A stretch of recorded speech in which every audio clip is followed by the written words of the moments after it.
Defending champion RCB क्या अपने title को डिफेंड कर पाएंगे? ऐसे तो पिछले सीजन इनका वीकनेस कुछ था नहीं, लेकिन डाउट्स बहुत थे पिछले सीजन। क्या देवदत्त पडिक्कल अच्छा करेगा जो कभी आज आईपीएल में अच्छा नहीं करता?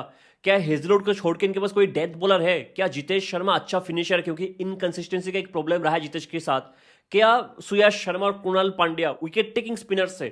लेकिन हर एक डाउट्स को इन्होंने गलत प्रूफ कर दिया। जितने भी डाउट्स थे हर लोगों को इन्होंने गलत प्रूफ कर दिया। उनके आरसीबी का जो स्पेशल रहा है पिछले सीजन, कि जो इनके एवरेज प्लेयर्स थे वो भी स्टार बन के निकले, ठीक है। तो इस बार इनको कुछ खास करना नहीं था, ठीक है। इन्होंने एक ही बड़े नाम को रिलीज किया ऑक्शन से पहले, एक लियाम लिविंगस्टन था, दूसरा मयंक अग्रवाल जो एज अ रिप्लेसमेंट आया था पडिक्कल का, उनको छोड़ दिया। तो ऑक्शन में कम पैसा लेके आए, ज्यादा कुछ करना नहीं था, फिर भी बहुत कुछ करके गया आरसीबी। पहले इन्होंने बाई किया है न्यूजीलैंड के medium first bowler Jacob Duffy को, राइट आर्म मीडियम फर्स्ट, बेहतरीन बॉलर है। अगर उसका हर फॉर्मेट में एवरेज देखोगे शानदार एवरेज है। T20s में एवरेज है 17 का, टेस्ट में एवरेज है 16 का, ओडीआई में एवरेज है 24 का, T20s में इकोनॉमी भी उसका 7 के आसपास है। न्यू बॉल का बेहतरीन बॉलर है, he can move the ball both ways. और T20 में शायद रैंकिंग 2 है अभी, ठीक है। तो जेकब डफी आपका like to like replacement almost Josh Hazlewood का। अगर हेजलवुड को थोड़ा बहुत इंजरी इशू रहता है आजकल, तो हेजलवुड की जगह लंबे सा एक right arm medium first Jacob Duffy आपके पास आ जाता है, जो एक बेहतरीन बॉलर है न्यू बॉल के साथ, ठीक है। और डेथ पे भी उसके वेरिएशंस बहुत अच्छा है, इतना ज़्यादा यॉर्कर नहीं मरता, लेकिन वेरिएशंस बहुत अच्छा है, ठीक है।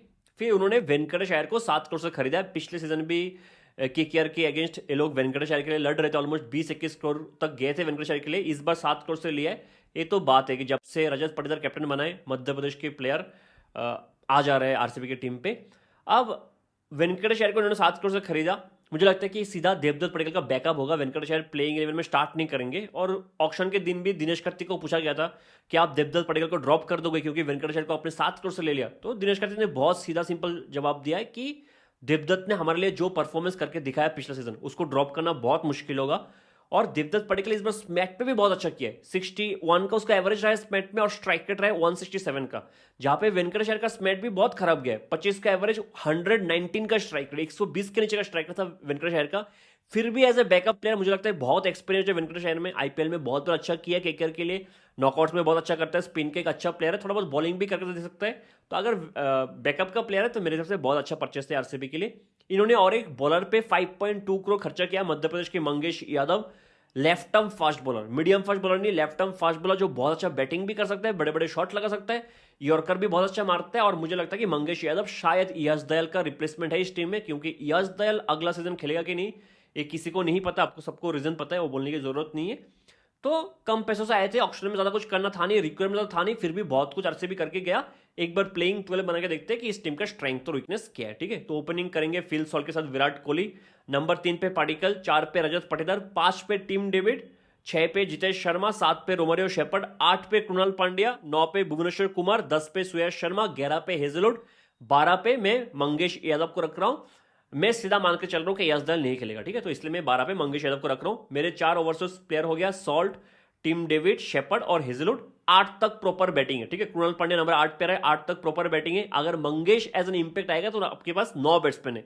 बॉलर्स आपके पास हो गया ऑलमोस्ट 6 बॉलर्स, हेजलवुड, भूबी, कृणाल, सुयश, मंगेश और शेपर्ड।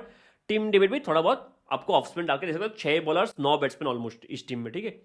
आरसीबी का हम पहले बैकअप के बारे में बात करेंगे, बैकअप को रेट करेंगे, क्योंकि जो हमने केकेआर के लिए किया था कि बैकअप के प्लेयर्स इनका बहुत स्ट्रांग है। आरसीबी का भी फिल सॉल्ट का एक रिप्लेसमेंट इन्होंने ढूंढ के लाया, इंग्लैंड का wicket keeper batsman Jordan Cox. आपके पास एक लेफ्ट आर्म स्पिन ऑलराउंडर है जो बहुत अच्छा बैटिंग करता है, जेकब बेथल, और फील्डर भी बहुत अच्छा है। पडिक्कल का लाइक टू लाइक रिप्लेसमेंट हो गया वेंकटेश अय्यर।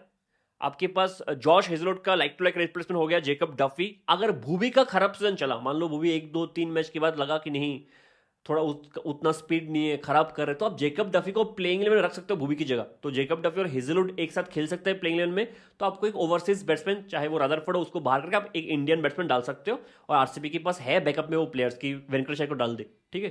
तो बहुत अच्छा टीम इन्होंने बनाया बैकअप पे, ठीक है।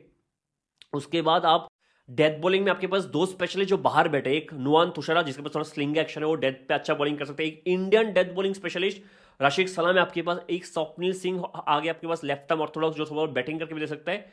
मैं इस आरसीबी के बैकअप को 10 आउट ऑफ 10 दे रहा हूं। मेरे हिसाब से बहुत ही बेहतरीन इन्होंने बैकअप का स्क्वाड बनाया, सबका almost like to like replacement है। आराम से टीम शफल करके भी अच्छा कर सकता है अगर कोई इंजर्ड है या फिर कोई बीमार रहा तो, ठीक है। अब आते हैं पावर प्ले बैटिंग पे। पावर प्ले पे इनके लिए बैटिंग करेगा फिल सॉल्ट, विराट कोहली और Rajat Patidar. Phil Salt 2024-2025 back to back 2 IPL season में 400 प्लस का स्कोर बनाए और स्ट्राइक रेट भी एक बार 182 का रहा है, एक बार 175 का। Virat Kohli back to back 3 season में 600 प्लस का स्कोर बनाए। 2024 में स्ट्राइक रेट था 154, 2025 में स्ट्राइक रेट था 145। पडिक्कल का स्मैट जो मैं कह रहा था 167 के स्ट्राइक रेट से बैटिंग किया इस बार, और पिछले सीजन 150 के स्ट्राइक रेट से बैटिंग किया पडिक्कल। और पडिक्कल के लिए आपको समझना पड़ेगा, उसके लिए 150 का स्ट्राइक रेट भी बहुत ज्यादा है। पडिक्कल का कैरियर स्ट्राइक रेट आईपीएल में 126 का है, और अगर आप देखोगे जितना मुझे याद है कोई भी सीजन वो उसका स्ट्राइक रेट 130 के ऊपर शायद गया नहीं होगा। तो एक सीजन में आके जो बैट्समैन का कैरियर स्ट्राइक रेट 126 पे है वो 150 के स्ट्राइक रेट से बैटिंग करके चले जाए, तो आपको पता है उसने कितना अच्छा काम किया है। 2 बैट्समैन आपके पास ऐसा हो गया, विराट और पडिक्कल, जो डिफिकल्ट सिचुएशन पे लंबा खेल सकता है। एक डिस्ट्रक्टिव बैट्समैन फिल सॉल्ट है आपके पास, और विराट कोहली भी आजकल शुरू से अटैकिंग क्रिकेट खेलते हैं। तो मैं इस पावर प्ले बैटिंग को सॉलिड 9.5 आउट ऑफ 10 दे रहा हूँ। 0.5 मैंने क्यों काटा है मुझे भी नहीं पता, शायद मेरे दिमाग में मैंने एसआरएच के पावर प्ले बैटिंग से इनको कंपेयर किया। अभिषेक शर्मा, ट्रेविजर, ईशान किशन सुनने में ज्यादा डेंजरस लगता है, शायद थोड़ा बहुत कंसिस्टेंसी उन पे कम हो सकता है, लेकिन डेंजर ज्यादा लगता है एसआरएच, इसलिए मैंने 0.5 काटा है। तो 9.5 आउट ऑफ 10 आरसीबी की पावर प्ले बैटिंग को मैं दे रहा हूं। ठीक है, मिडिल ओवर पे इनके लिए बैटिंग करेगा रजत पाटीदार और टीम डेविड। हो सकता है कृणाल पांड्या भी मिडिल ओवर पे बैटिंग करे, थोड़ा बहुत उसको पुश कर सकता है, एज ए फ्लोटर यूज कर सकते हैं। अच्छा, टीम डेविड को मैंने इसलिए भी मिडिल ऑर्डर पे रखा है, जीतेश को नहीं, कि टीम डेविड को जब से ऑस्ट्रेलिया ने पुश के ऊपर नंबर 4 पे 5 पे भेजना T20 में, वो पागल ही हो गया, पागलों की तरह मार रहे हैं वो। तो टीम डेविड आएगा, ऊपर ही बैटिंग करने आएगा थोड़ा बहुत। T20 में उसका स्ट्राइक रेट 162, 2025 में इंटरनेशनल T20 में उसने 197 के स्ट्राइक रेट से बैटिंग की है। ठीक है, तो डेंजरस फॉर्म पे टीम डेविड।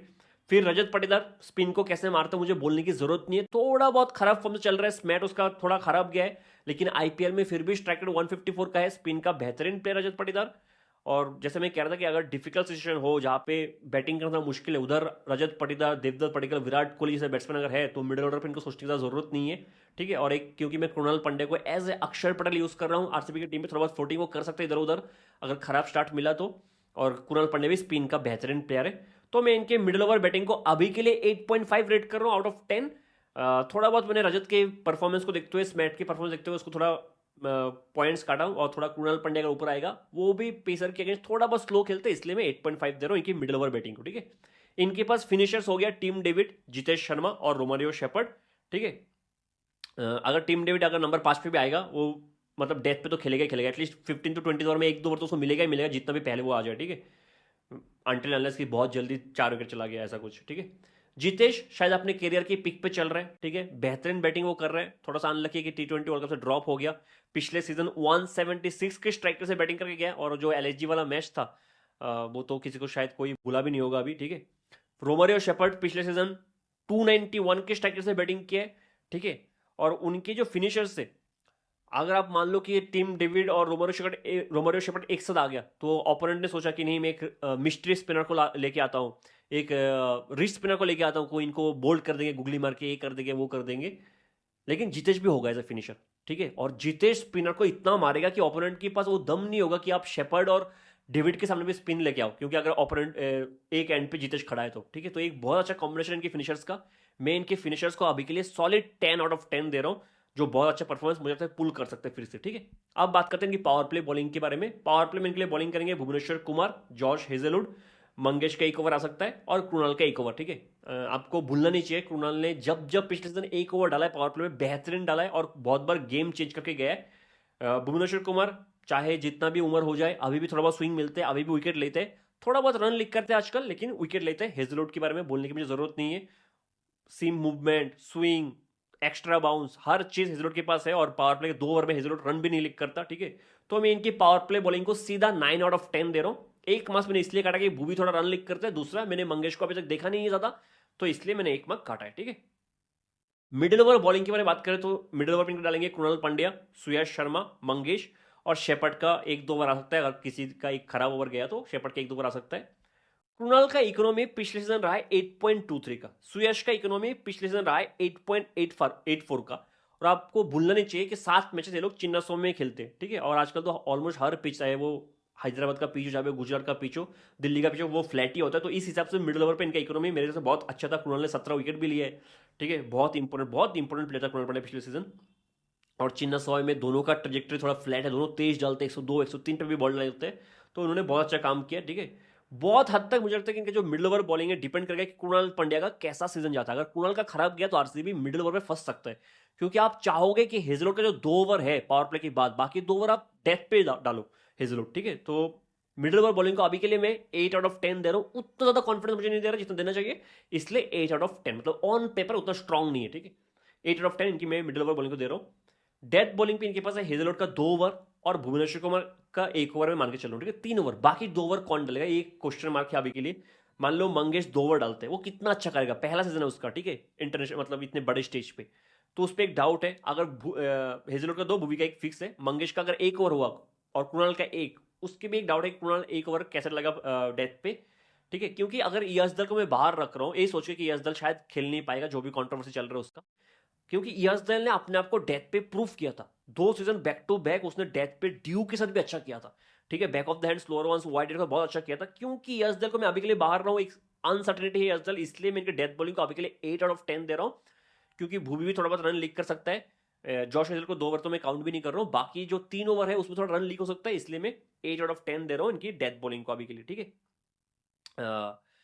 हालांकि आरसीबी के पास बैकअप पे बहुत सारे डेथ बॉलर्स है, रशिक सलाम है, जिनको उतना ज़्यादा उन्होंने ग्रूम नहीं किया, ज़रूरत भी नहीं पड़ा, और एक नुआन तुसरा है, ठीक है। लेकिन फिर भी अगर आप देखो आरसीबी का जो इकोनॉमी था पिछले सीजन डेथ पे, वो सिर्फ 9.5 का था, जो बहुत ही अच्छा था, शायद one of the lowest economy था पिछले सीजन डेथ पे 9.5।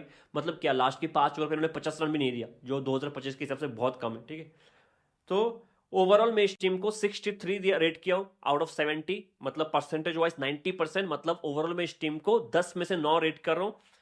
थोड़ा ज्यादा ही किया, थोड़ा ज्यादा इसलिए किया मैंने क्योंकि पिछले सीजन इन्होंने जो परफॉर्मेंस दिखाया सब ने, जो उनके एवरेज प्लेयर्स भी है, वो बहुत ही खास था, और उस परफॉर्मेंस को आप इग्नोर नहीं कर पाओगे। अगर उन्होंने प्रूफ किया पिछले सीजन तो इस बार भी अच्छा कर सकता है, बैकअप के लिए बहुत अच्छा है, तो मैं इनको सॉलिड 9 आउट ऑफ 10 दे रहा हूँ। ए टीम इस बार भी अच्छा करेगा।